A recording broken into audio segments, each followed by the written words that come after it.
Alright, so I'm going to talk a bit about a mural or a sculpture here completed in 1970 by Maduna and Joseph Louis Sert in the Dr. Martin Luther King's Junior School in Cambridge. The mural itself depicts key moments in the life of Martin Luther King, and so it raises some very interesting and contentious issues regarding race, cultural awareness and integration in schools. I will not go into the bigger political issues, but we'll leave that to Taylor afterwards. So firstly, I'm going to give you a bit of background information on the school and on Maduna himself. Both the school and this mural pay homage to this man who fought for civil equality. The school was originally named the Horton School, but changed names after the assassination of Martin Luther King in 1968. In 1975, the school was then divided into two parallel programs in an effort to combat racial segregation. And so one program was traditional and the other one was open and was part of the magnet school experiment, which aimed to end racial imbalance and to mix cultures, bringing children from different parts of the city together to learn. It therefore comes as no surprise that if you were to look at the school's website, you would see that it is littered with references to Martin Luther King and really focuses on promoting his values. Likewise, this mural celebrates Martin Luther King's life work. In his statement below the sculpture, Maduna says, "There is an ongoing need to explore new ways to communicate and to celebrate the African American experience, our conscious and unconscious African legacy, and the intimate bond with Caribbean and Native American cultures." As a result of his efforts, Maduna was awarded an honorary African name, Vizumuzi, which means builder of culture. His real name is actually Dennis James Diddley. And I think his surrogate name is true to his character, as he underlines in his statement, which actually you can see here, which, as he underlines in his statement when he says, "The artistic identity and cultural role is my lifetime commitment." Okay, so if I go back to this slide, I'll do a bit of visual analysis. The sculpture, as I've said, illustrates four key events in the life of Martin Luther King. On the top left-hand corner, there, that shows the arrest of Martin Luther King for the violation of segregation laws. Then if we move along here, that shows a non-violent demonstration for civil rights. And then next to that, there's a violent attack on the peaceful civil rights demonstrators. And then at the bottom, this is the coffin of Martin Luther King, so representing his funeral.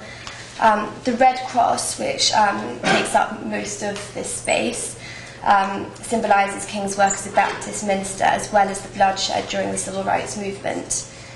Another metal element in yellow represents the body of a bus, and therefore may act as a reminder of Rosa Parks' refusal to give up her seat in one of the buses in Alabama. Its colour also refers to school buses, which have been the vehicles of desegregation for American public schools. Finally, the human figures are depicted in black perforated sheet metal, which creates a shadowy quality that in some way softens the immediate violence of the scene whilst retaining a powerful message at the same time. This sculpture or mural evidently belongs in this school. They both want to promote the same values that Martin Luther King fought for. This artwork, however, tackles the subject of culture, race and civil rights in a rather more focused and blunt manner than the school, I think. If you look at the school's website, and they've got a statement there and a kind of a list of their values, it's interesting to see that this sculpture does not appear on the school website, whereas the official school mural that Taylor is going to talk about does. That's called Further the Dream, which is another obvious reference to Martin Luther King, and it is made by the students and the community. And I think this raises important questions about the appropriateness of the location of this particular artwork. Clearly it's meant to educate and to moralise, but should it really exist in a place where young children reside and learn and where they're easily influenced? For example, does it expose them too early to the harshness of their heritage? This notion of appropriateness is something that Taylor will focus on later, but I think it's interesting that that this highly political sculpture has been obscured by both a newly built teacher's room, which you can't see in this, but also by this other mural, which is obviously a big contradiction to the Martin Luther King sculpture.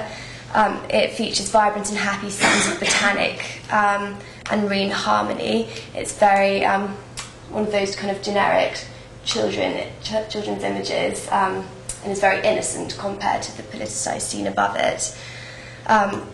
And this, I think this detracts away from the serious message of Maduna's sculpture, and it creates a lot of confusion because its message is so different. Added to that, there's the fact that this one blocks Martin Luther King's sculpture from view, so that the children cannot appreciate it in its full form, and therefore the message is made slightly redundant. Additionally, the school is about to undergo a refurbishment, which begs the question, where will Maduna's sculpture go? You should think about who should or who does have the right to decide. Is it school property or property of the state or the city or the artist? And this, I think, this issue of location is closely tied up in the notion of appropriateness, which Taylor is going to talk about now with regard to the more political issues. Thank you very much.